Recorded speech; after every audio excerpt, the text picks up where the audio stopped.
Have you ever spoken to someone and their actions indicated that they weren't listening to you? We all know how annoying that feels. So how well do you listen?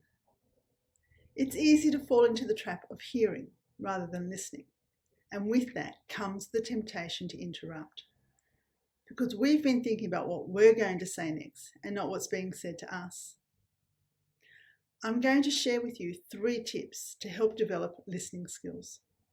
Number 1, listen to the words that are being said as well as the feeling behind those words. Number 2, be aware of your personal biases. Are you allowing them to influence your understanding of what's being said to you? Number 3, stay in the moment. If you're in a face-to-face conversation, then move away from distractions such as your phone and computer. If you're in a virtual conversation, silence or turn off email notifications and your phone.